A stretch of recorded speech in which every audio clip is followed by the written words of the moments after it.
relation aku sama customer aku tuh sedekat itu, sampai mereka tuh apapun lapor. Yang gue tahu cuma diminum, gue cuma ya udah terserah lo deh.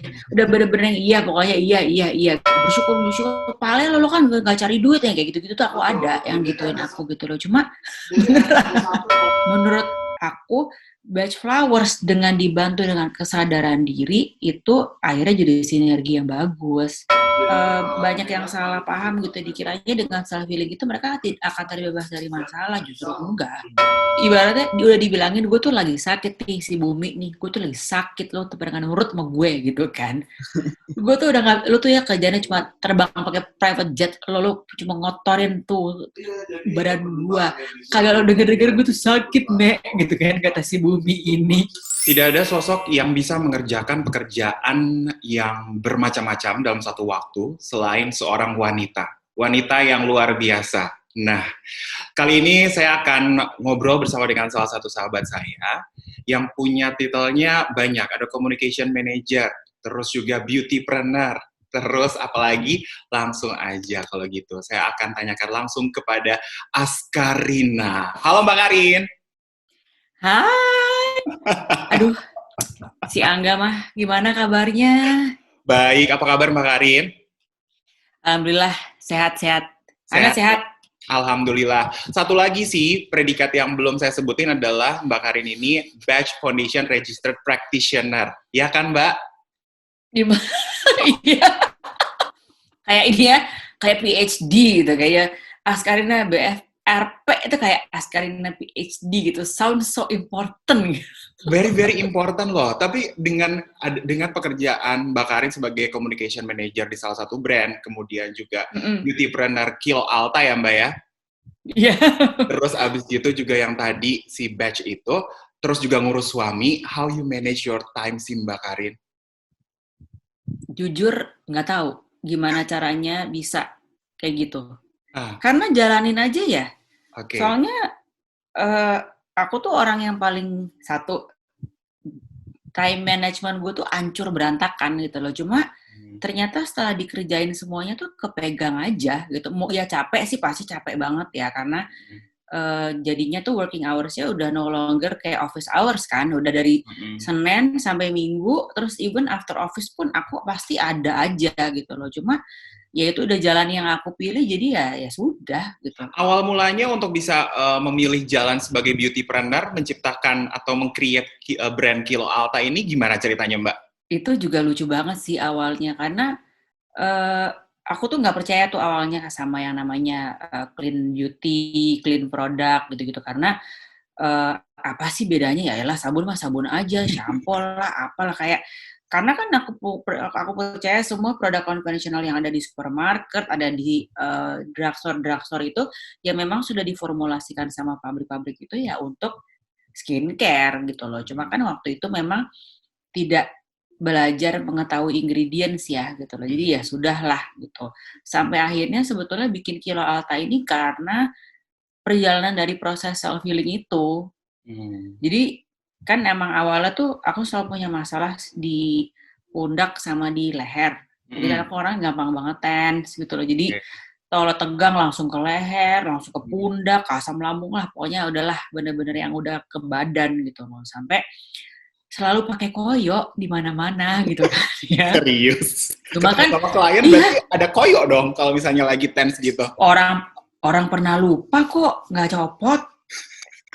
Sampai aku tuh harus pakai koyo yang warna pink. Aku nggak bawa, ada sih cantik ya kalau jadi yang koyo salon pas yang pink cuma dijual di Singapura tuh nggak sih, karena nggak bau, alasannya cuma itu, tapi tetap putih di sini kan nek gitu loh. Awalnya karena kenalan dulu sama essential oil sih.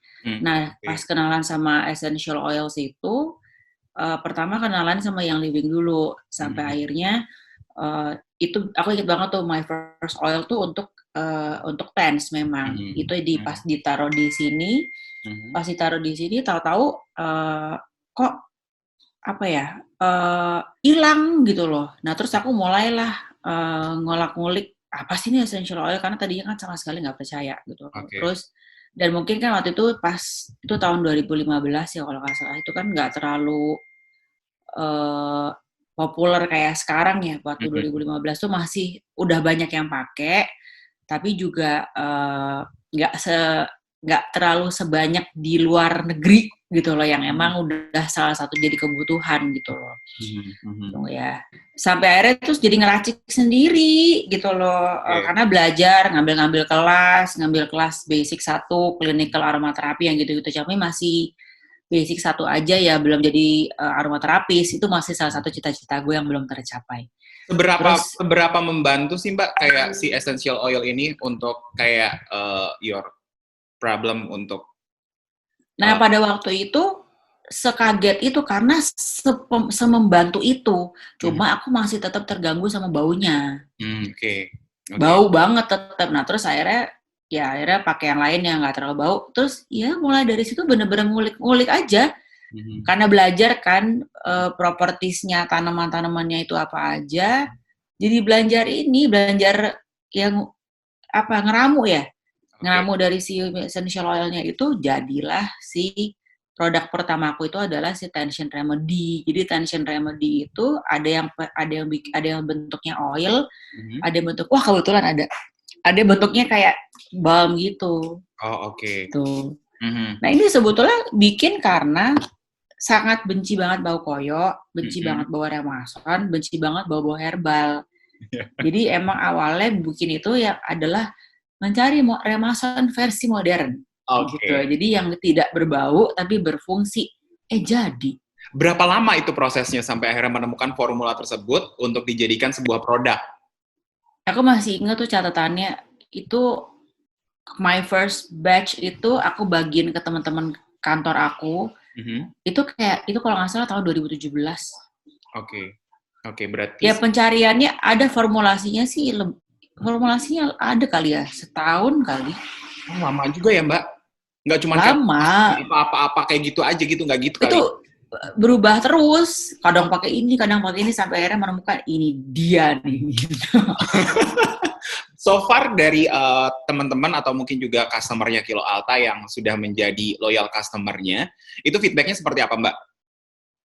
Iya, aku tuh bener-bener nggak bersyukur banget loh. I'm like this karena tuh customer aku tuh gila-gila banget gitu, yang ada apa ya? Ya pokoknya memang my hero product itu adalah si tension remedy ini, si 2 seri ini, oil sama Bang.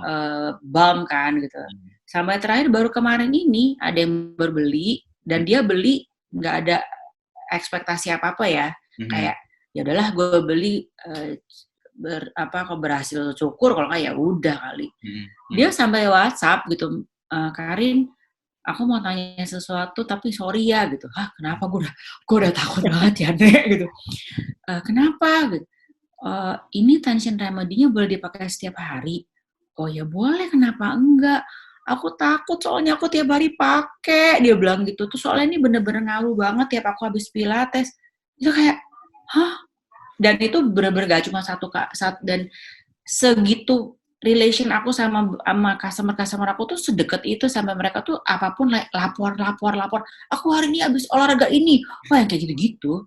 Ini kamu nge-handle Jadi sendiri bisnisnya atau kamu punya staff yang juga handle untuk misalnya customer service, untuk kayak packaging atau yang lain-lainnya, Mbak?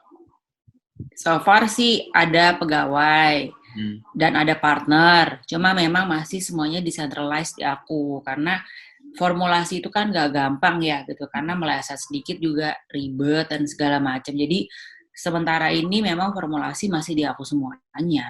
Oh, oke. Gitu. Sekarang Paling berarti kalau misalnya ada yang bantu lah, shipping logistik masih udah ada sekarang. Dulu nggak ada sama sekali. Dulu asik. baru semuanya sendiri. Oh, luar biasa dong ya, bagi waktunya antara ngelayanin customer yang banyak mau sama ngelayanin bos di kantor. Dan, Mbak, berarti kan udah berjalan Tapi 7 tahun ya? kalau Kilo Alta sih baru jalan kemarin, aku baru lihat time hop sih, baru aku lihatnya soalnya bener-bener dari pertama kali aku jualan dan punya label tuh 2018 kalau nggak salah. Oh, oke. Coba gue lihat. Iya bener sih kayaknya sih. 2018. Dan kedepannya mau ada produk-produk yang di-develop, apalagi nih Mbak, selain Tense Remedy sebagai hero produknya? Aku pengen banget tuh cita-cita bikin satu Kalau muka jujur aku emang belum aiming to skincare ya, karena skincare tuh buat aku lebih susah lagi. Yang karena kan kalau badan itu sensitivitasnya nggak terlalu setinggi muka ya. Pengen banget makin scrub sih, inilah belum ketemu-ketemu Formula. formulasi sempurnanya. Ah. Sedap. Luar biasa. Nanti gue kirim lo cobain ya, Nek. Iya, iya, iya, iya. Oke, sekarang kita berbicara mengenai si BFRP ini. Udah biar nggak Batch Flowers Batch Flowers. BFRP ya sama lah. Ya, si Batch Flowers ini. Mbak, mulai mengenal Batch Flowers ini dari kapan? Itu berbarengan dengan si Kilo Alta juga. Jadi aku pertama kali nyobain terapi ini tuh 2017. Oke, 2017. Kenapa sampai mencari tahu mengenai Batch Flowers? Sebetulnya awalnya sama sekali nggak tahu ada yang namanya Batch Flowers. Gara-garanya waktu itu kayaknya emang lagi proses pencarian ini ya, penyembuhan diri. Jadi semuanya aku pakai, Nek, dari mulai hipnoterapi, dari mulai kelas meditasi, kelas apa semuanya gue ambilin pokoknya. Oh Terus, iya? saking udah bingung nggak tahu karena ada yang nggak enak aja dalamnya. Oh, oke. Terus karena saking penasaran pengen cobain semuanya, terus temen aku ada yang bilang, lu cobain Batch Flowers deh gitu. Terus tahu aja enggak Batch Flowers apaan, pokoknya terserah deh, pokoknya yang penting gue mau cobain. Terus aku ketemu sama si yang waktu itu dia belum praktisi sih. Terus aku ketemu dia karena itu pun aku nggak nanya. Itu apa pokoknya yang gue tahu cuma diminum, gue cuma ya udah terserah lo deh, udah bener-bener iya pokoknya iya gitu, karena pada waktu itu bener-bener kalau sembuh bukan artian dalam arti sembuh kayak kita sembuh pusing ya gitu, kalau emang sembuh syukur, kalau enggak ya sudah, aku mikirnya kayak gitu. Ternyata memang pas lagi dapat racikan pertama aku itu aku merasa lebih tenang sih.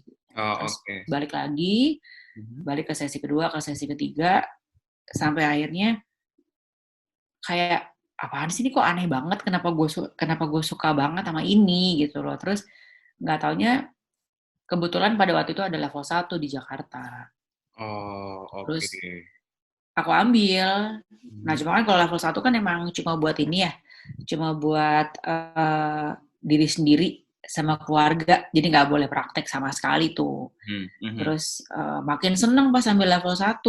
Level 1 itu jadi belajar apa sih Batch Flowers itu, dibuatnya dari apa, kena siapa yang nemuin, ada berapa bunga yang gitu-gitu. Terus ya udah, terus ambil level 2, ambil level 3. Level 3 itu agak berat karena ada 3 part ya. Level 3, terus ngambil exam, terus ngambil esai, terus ada esai part 2, terus part 3-nya itu baru ini, harus ngambil pasien beneran. Oh, oke. Sekarang udah berarti ya, Mbak ya? Udah. Oke. Udah lulus. Udah buka praktek? Udah. Udah berhasil menyembuhkan, Mbak? Sebetulnya kalau dibilang sembuh sih, balik lagi ke orangnya ya. Dia apakah beliau merasa menjadi lebih baik atau enggak, itu kan aku cuma membantu dia menemukan dirinya gitu loh. Jadi untuk nge-guide dia untuk balik untuk menelusuri masalahnya dia apa, karena kan namanya self healing bukan self healing, jadi dirinya dia yang menyembuhkan dirinya dia sendiri, bukan aku yang nyembuhin, aku cuma nge-guide aja dengan medianya dapat Batch Flowers. Batch Flowers itu berarti apa sih Mbak sebenarnya? Jadi itu sebetulnya esensi bunga, kayak ini pas banget, kayak gini bentuknya nih. Oh, oke. Nih, bentuknya kayak gini-gini. Terus dia tuh nggak benar-benar liquid aja nih. Diminum kan, Mbak? Diminum. Oke. Jadi dia tuh ada 38 bunga yang memang dia kita ngambil dari esensi bunganya itu. Jadi kita membalance emosi orang dengan vibrasi bunga ini. Bingung nggak lo? Gimana tuh, Mbak? Coba tolong jawantahkan maksudnya. Jadi si bunganya ini tuh ada 38.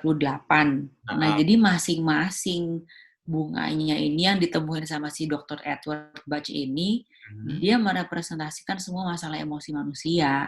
Oke. Nah, cara ngambil dari vibrasi bunganya itu, dia ngambil bunganya, terus ditaruh di spring water ya. Spring water itu kan mineral mata air. Ditaruh di spring water, terus nanti dijemur di bawah matahari.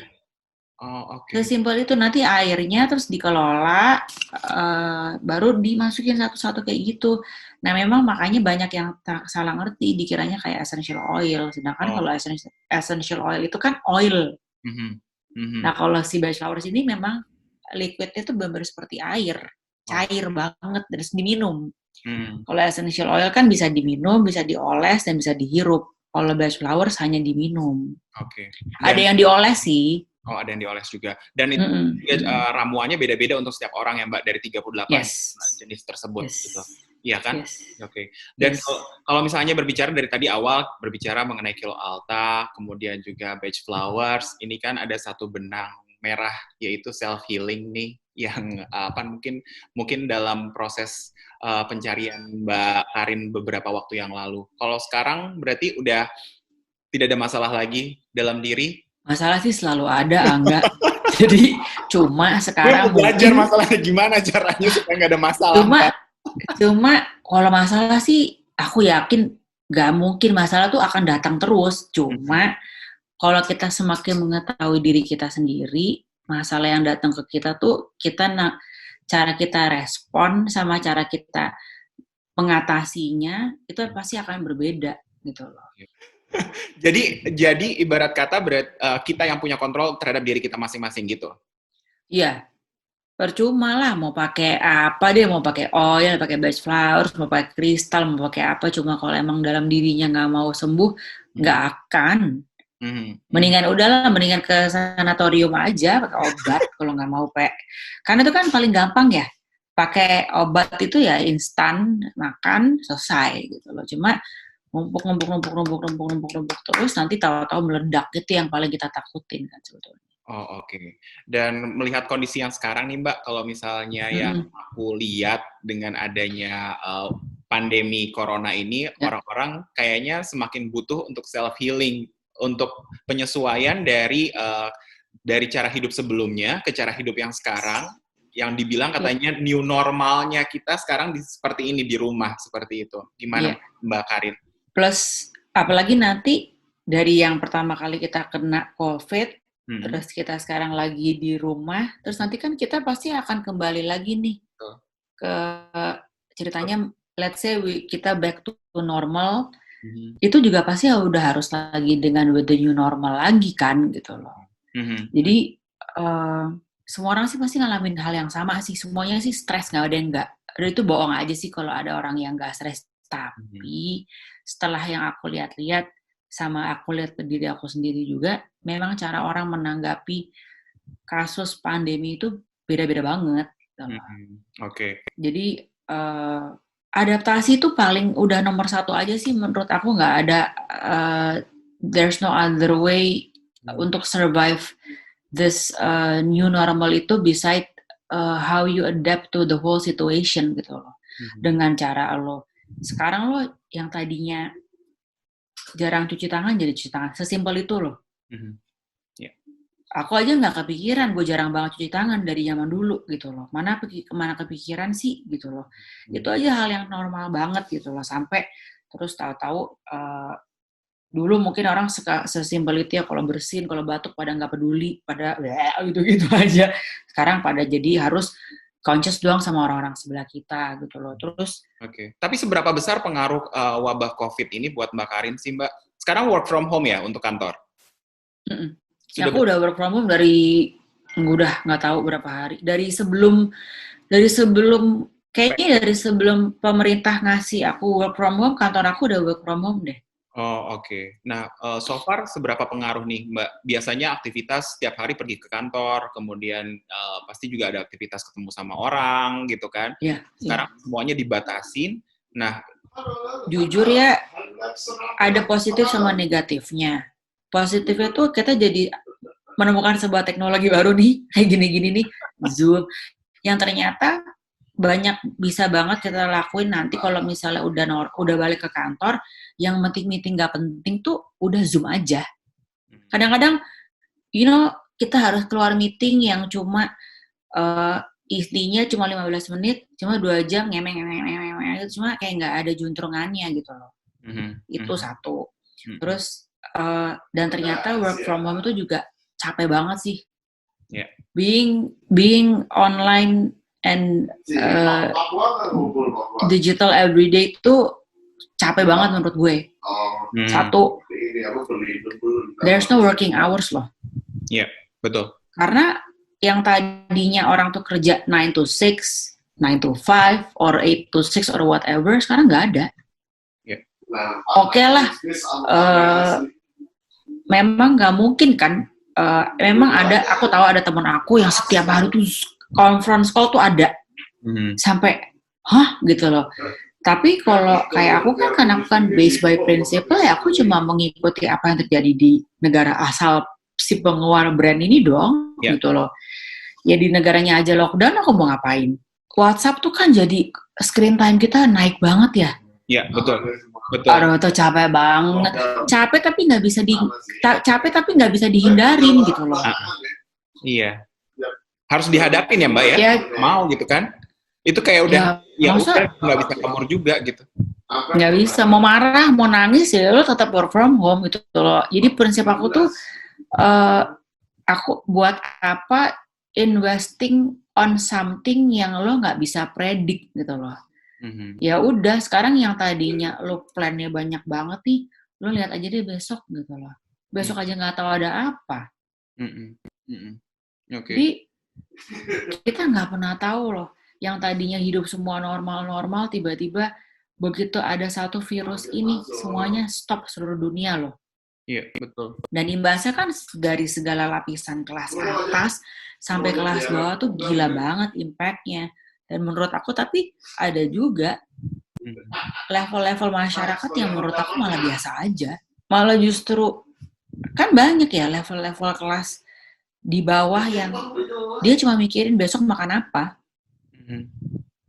Ya sekarang persis kayak gitu, ya dia mah peduli amat sama COVID. Besok juga belum tentu hidup misalnya kayak gitu, sama aja kayak justru yang terkena banget ini kan yang masyarakat kelas atas yang kayak gitu-gitu kan, yang tadinya apalagi kapitalis sejati lah itu sih pasti gila banget tuh, ancur-ancuran ruginya kan. Cuma nggak tahu ya, mungkin gue disangka gila kali gue ngomong kayak gini. Cuma gue percaya sih ini kayak sebuah wake up call aja sih gitu. Emang udah mau menurut gue ya dunianya tuh udah mau hancur. Satu, udah overpopulated itu udah nggak tahu lagi. Terus udah polusi kita tuh di seluruh dunia udah ngaco-ngacoan deh. Ya lo lihat deh tuh segala macam, udah global warming, udah segala macam. Dan begitu dengan adanya COVID ini kan benar-benar ada bukti nyata. Ya pollution-nya turun lah, terus apalagi sampai ya those news yang kita baca tuh benar-benar terbukti nyata bahwa ternyata memang ada segi positifnya, bahwa buminya memang healing, mau nggak mau. Iya. Dengan kita berada di rumah dan tidak banyak melakukan aktivitas-aktivitas yang sebenarnya tidak perlu seperti itu ya Mbak ya? Iya. Oke. Tapi perubahan seperti ini kan justru untuk beberapa orang itu berpengaruh terhadap psikologis mereka Mbak. Karena mereka juga nggak ada manual book. Kalau misalnya gue menghadapi ini, gue harus seperti ini, kayak gitu kan Mbak. Kalau Mbak melihat ini seperti apa? Sebagai ya mungkin yang pernah berpengalaman untuk self healing seperti itu. Semua orang sih ketakutannya satu. Semuanya pada takut uncertainty, karena kita nggak tahu sampai kapan kan. Sama terus yang tadinya kita biasa keluar, karena kita terkungkung di dalam tuh makin our thoughts tuh makin overlapping gitu. Jadi yang nggak dipikirin jadi dipikirin terus kan. Kayak misalnya dia ngerasa dia lagi sesak nafas nih. Padahal sesak nafas biasa aja, emang lagi gitu aja. Cuma karena ada lagi kayak gini jadi kayak gue kenapa ya gitu. Jadi kadang-kadang emang pikiran tuh jahat gitu loh kalau kita nggak pinter-pinternya untuk melatih cara pikir kita, melatih kita untuk melindungi diri dari berita-berita, melindungi diri dari WhatsApp group, dari kan semua orang mendadak jadi jurnalis ya, Nek, gitu. Semuanya memberikan informasi yang nggak tahu datangnya dari mana. Terus semuanya semakin tinggi screen time-nya tiap hari lihat handphone. Jadi kadang-kadang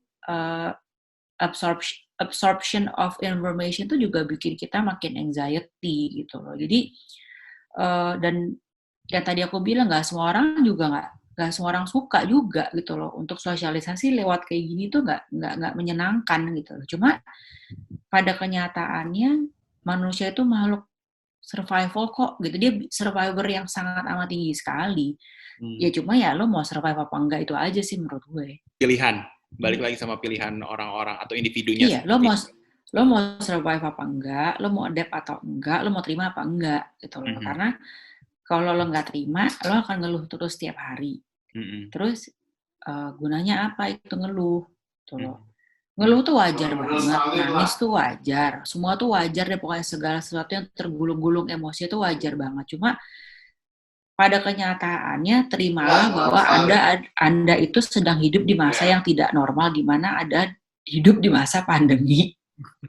Ketika belum bisa terima itu udah sih menurut aku dari situ udah susah. Kalau terima aja belum bisa, dia pasti nggak akan bisa ya memang nggak segampang itu ya berbicara kayak gitu, kayak terima aja gitu. Nggak, emang I know it's not easy gitu loh. Cuma ya buat aku sih nggak usah susah-susah, terima aja dulu deh. Soalnya kemana aku baru bilang gitu ke teman aku gitu. Teman aku lumayan super skeptik banget orangnya dan nggak bisa dibilangin gitu loh. Jadi kayak nggak percaya. Oh iya nggak percaya. Ini nggak percaya semuanya pokoknya. Sampai tapi tiap hari cuma ketakutan terus gitu loh. Ya cuma kan aku nggak boleh dong bilang dia. Karena orang kan manusia kan punya level kekuatan yang berbeda-beda ya. Ada yang kuat, ada yang lemah, dan beda-beda lah. Dan itu bukan berarti dia siapa lebih baik, siapa lebih jelek gitu loh. Ya aku cuma asal ngomong aja. Bukan asal mau lebih kayak, aku hanya berbicara sebagai teman yang kalau dia mau terima ya syukur, kalau nggak ya udah. Ya nggak ada jalan lain, lo terima aja. Maksud lo? Dia tanya kayak gitu kan. Ya terima. Ya terima aja lo work from home, terima aja lo nggak produktif, terima aja kalau lo merasa useless karena emang keadaannya begini. Terus dia diem gitu loh. Terus ya udah aku pikir karena dia diem berarti mungkin dia lagi digest kali ya. Terus besoknya dia WhatsApp aku, ya dia manggil aku Boi kan gitu. Boi, thank you banget ya, gue udah enakan banget sekarang. Hah? Mang kenapa? Aku lupa gitu. Ya soalnya kemarin lo bilang sama gue terima aja gitu loh. Karena aku nggak ngerasa aku lagi nasihatin dia, aku ngerasa kayak aku lagi sama temen aja, bukan lagi sesi gitu loh. Akan beda. Jadi cuma kayak aku lagi ngomong sama kamu aja, mungkin lagi WhatsApp terima aja gitu. Terus ya karena karena lo ngomong kemarin, gue awalnya sama sekali nggak kepikiran. Kalau gue tuh nggak apa-apa, useless dalam artian tidur di rumah, nonton Netflix sampai jam 3 pagi, terus makan bego gitu ya, kayak ya gue udah terima sih kalau useless tuh nggak apa-apa. Ya emang nggak apa-apa orang terus ya aku balik lagi, ya emang nggak apa-apa, emang lo useless enggak, ya lo bisa ngapain, lo bisa ngelakuin semua banyak hal kan. Iya, ya itu kan nggak useless. Ya karena kebetulan aja lo biasa aktif aja di luar. Orang itu aktif banget yang tiap hari olahraga. Terus ya bayangin aja orang yang aktif banget tiap hari olahraga, tiap hari kerja yang long hours banget, tiba-tiba harus di rumah ini ya tiap hari gitu loh. Pasti kan nggak mungkin nggak stres ya gitu loh. Ternyata ya itu tadi yang nggak bilang gitu. Ternyata cuma ngomong-ngomong kayak gini aja tuh some people are actually terbantu. Iya, betul. Ada dua hal yang menarik yang tadi disebutin sama Mbak Karin. Yang pertama adalah melatih pikiran, yang kedua adalah anxiety. Kita mulai dari yang pertama, yang melatih pikiran. Sebenarnya ada nggak sih cara-cara khusus supaya kita bisa melatih pikiran kita supaya nggak mikir macam-macam, Mbak Karin? Karena biasanya ketika kita mikir macam-macam itu kan kayak digging-nya makin dalam, terus kayak kita sendiri nggak bisa untuk kontrol itu gitu. Aku pertama kali belajar itu ya, karena aku tuh orangnya sampai hari ini pun masih overthinking. Apalagi plus gue udah ngerti chart astrologi gue, segala macam. Orang makin jelimet deh gue nggak baca diri gue sendiri gitu loh. Cuma sesimpel inhale, exhale tuh ternyata ada alasannya kenapa ada kata-kata tarik nafas, Bo, kayak gitu. Kalau nggak ada kata-kata take a deep breath, itu ternyata bener-bener sesimpel lo cuma itu berpengaruh. Gitu aja tuh kayak itu bener-bener kayak yang tadinya misalnya kita lagi apapun itu yang menyerang kita ya, let's say misalnya ada berita atau misalnya ada apa, reaksinya tuh kita sesimpel cuma kayak langsung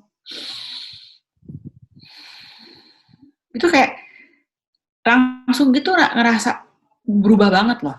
Karena ketika kita melakukan pause, itu semua sel-sel kita juga lagi pause gitu loh.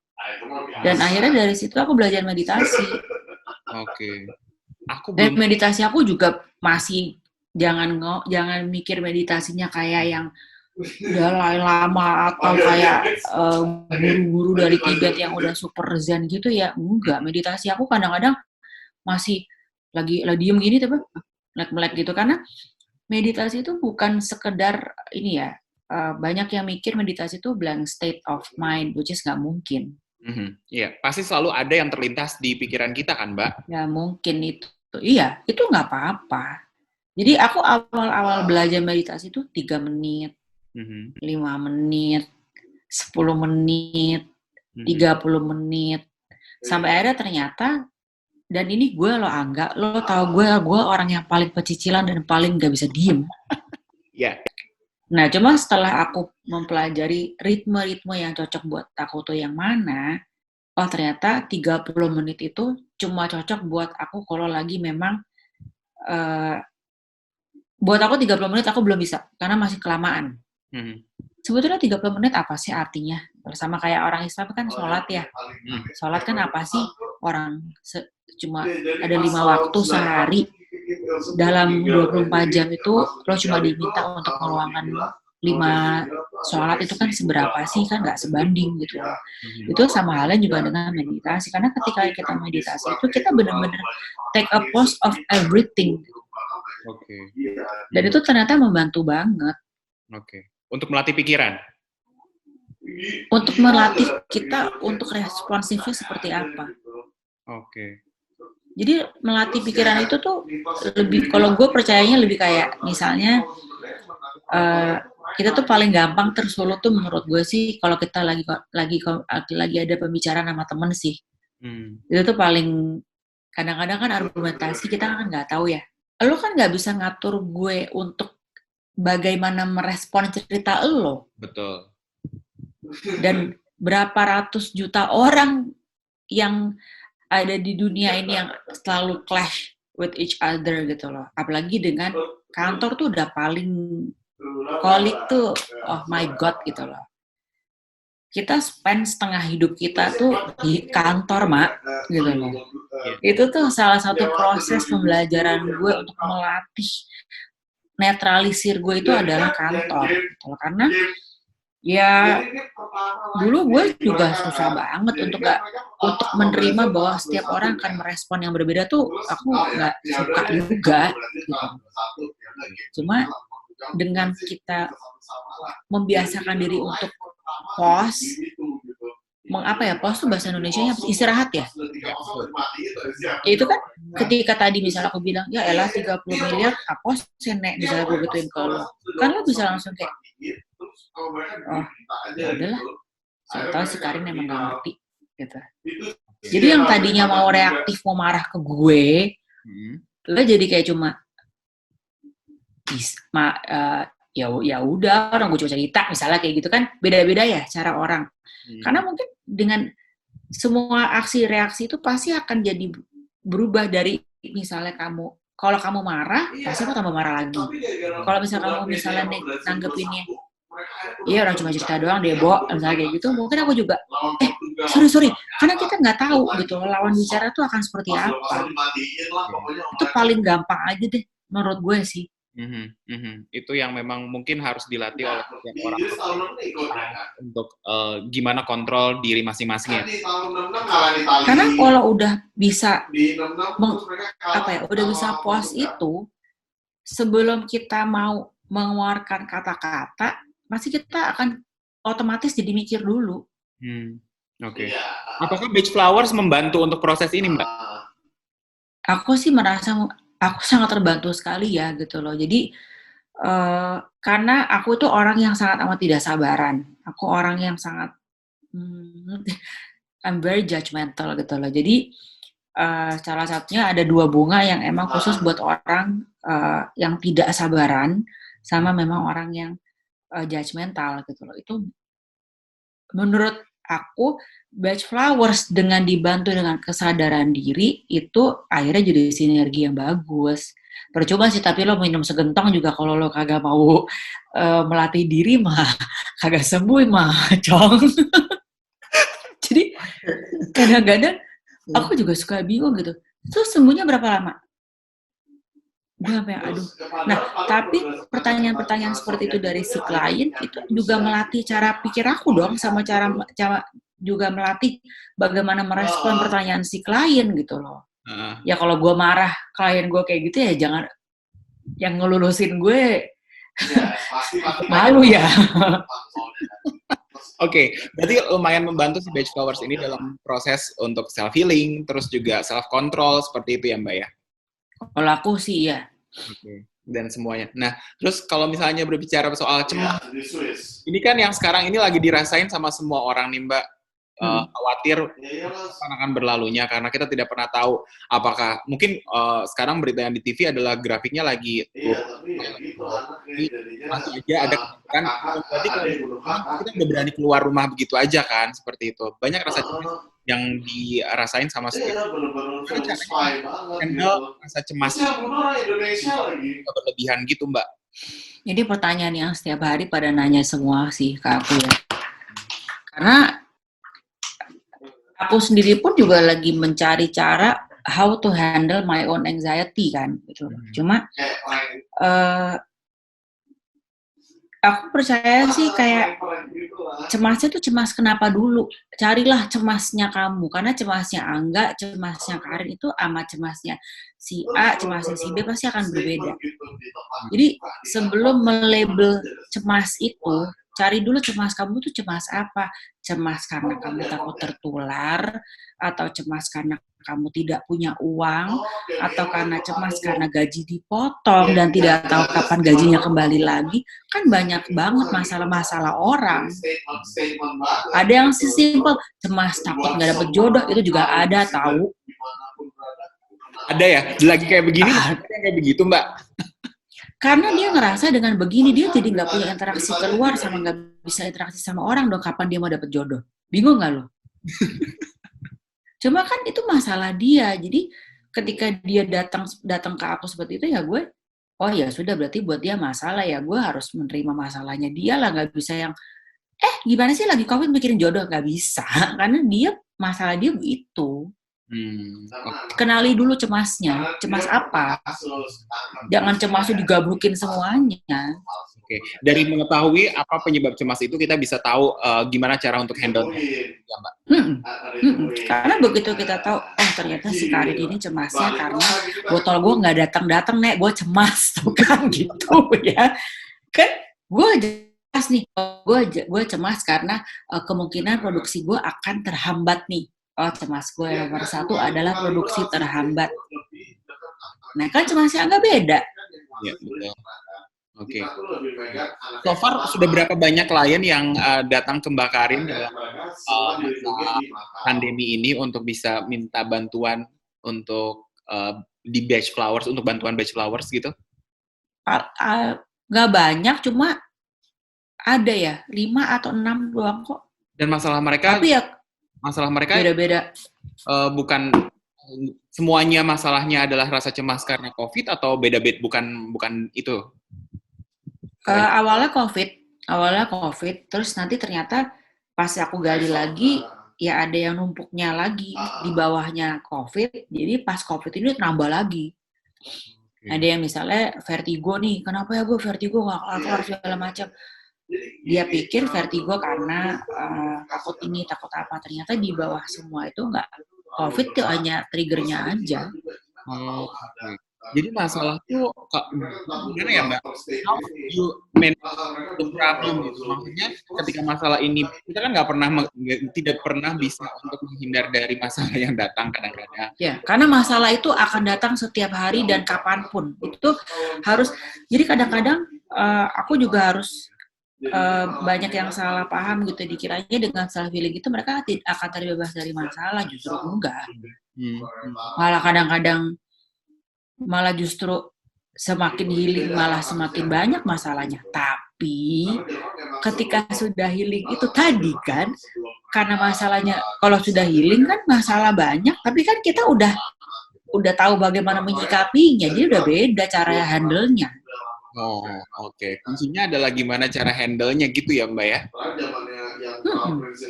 Oke. Karena kan masalah belum selesai nih satu, Mbak. Udah datang lagi nih masalah yang lain. Terus ini 2 belum selesai. Nambah lagi satu lagi. Itu kan akhirnya yang menyebabkan orang tuh kan overwhelm ya. Yang karena aku kemarin baru overwhelm banget gitu loh. Jadi kayak wah itu udah benar-benar sampai apa ya, yang benar-benar kayak nggak bisa nafas gitu, kayak nggak bisa nafasnya bukan harafiah ya, kayak merasa kok ini gue work from home tapi gue tambah sibuk sih gitu loh. Nah cuma ketika kita lagi overwhelm itu kan itu duduklah, terus aku biasain salah satu sistem sih, salah satu terapi yang aku suka tuh, aku juga suka ini sih, journaling. Oh. Jadi ketika lagi ribet banget tuh pala, ya itu yang tadi take a deep breath, aku ngumpet aja gitu di mana. Terus ya udah tulis aja gitu. Misalnya ternyata aku harus menyelesaikan 20 tes nih. Kalau kadang-kadang kan ada yang memang aku tuh orangnya soalnya scattered banget gitu, nggak bisa yang aku tuh orangnya nggak sistematis. Cuma karena ternyata itu malah menjadikan gue berantakan, akhirnya ketika lagi duduk tenang terus nulis, oh ternyata gue cuma harus ngelakuin ini ya. Jadi deh. Karena kadang-kadang orang lupa sesimpel itu. Makanya akhirnya aku jadi mikir, oh pantesan ada diary ya Nek. Ternyata diary masih bisa saat ini ya. Ternyata sekarang malah jadi salah satu modalitas buat healing. Journaling dibilangnya. Maksudnya dengan metode journaling itu, Mbak udah coba berapa lama? Aku udah coba dari sejak pertama kali aku kenal self healing. Oh oke. Dan so far sangat membantu ya. Nanti mungkin suka lucu kalau lagi baca. Awal-awal tuh ketawa sendiri kayak ternyata akhirnya jadi bisa lihat progres diri loh. Oh. Udah berapa? Aku jadi suka ketawa-ketawa gitu, kayak misalnya lihat dulu tuh jurnal awal, wah itu sumpah serapan Nek. Lo bayangin ya, satu halaman tuh isinya cuma binatang dan semua perkataan-perkataan kotor akan yang gue tunjukkan ke orang gitu. Si ini nih emang si A, wah gue kan gak boleh ngomong semuanya di sini. Jadi pas aku baca itu ya kayak, wah gila gue marah banget nih waktu itu ketawa sendiri. Pokoknya kenali dulu aja cemasnya apa, takutnya apa. Kadang-kadang orang, aduh gue takut banget nih. Iya takut kenapa? Kasih tahu dulu takutnya kenapa. Kadang-kadang dia aja nggak tahu takutnya kenapa. Tapi majority adalah takut karena ketidakpastian ini. Itu sebetulnya. Tapi ya itu tadi aku cerita sama Angga, ketidakpastiannya tuh akan apa? Karena semua orang itu takut uncertainty-nya beda-beda.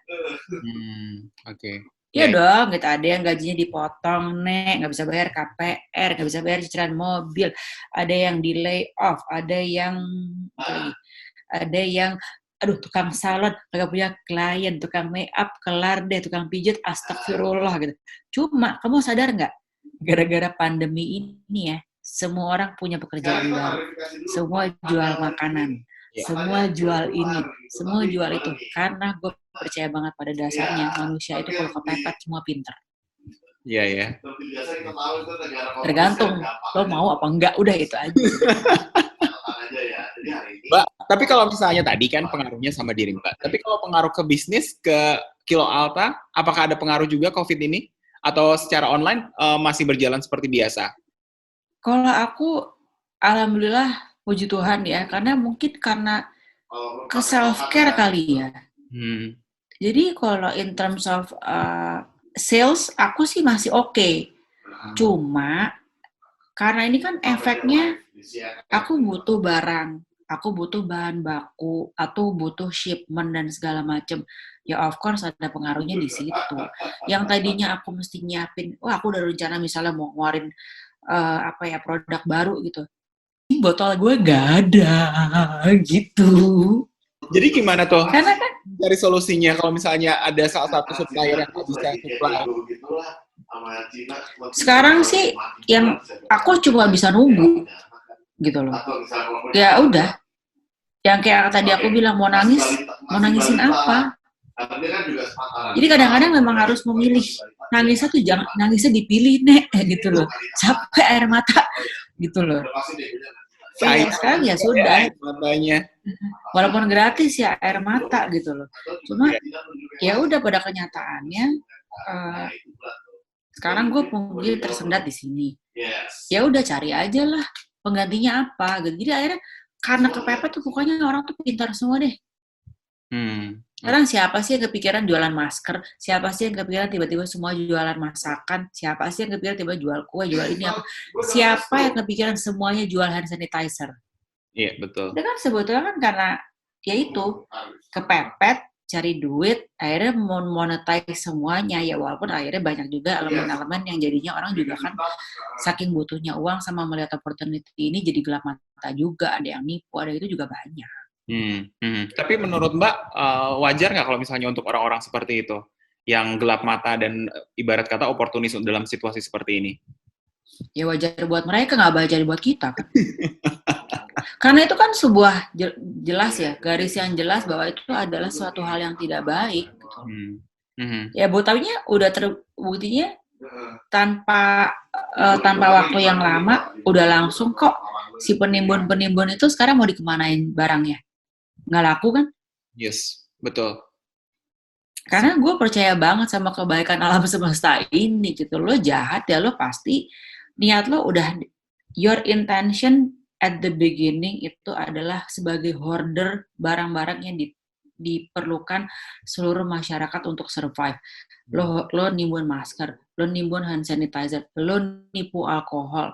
Sekarang si orang-orang itu nggak lama kok, nggak pakai tahunan, bulanan tuh masker ketimbun semua di mereka. Hand sanitizer sekarang udah di mana-mana nek. Ya apa yang lo tanam ya lo petik. Ya lo niatnya jahat ya gimana?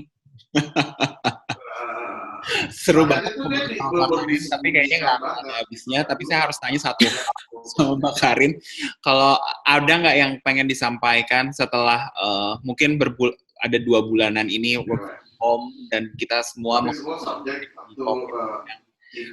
semuanya nggak jelas dan juga banyak ketakutan dan kecemasan. Mungkin Mbak Karin pengen ngomong sesuatu yang bisa membantu orang.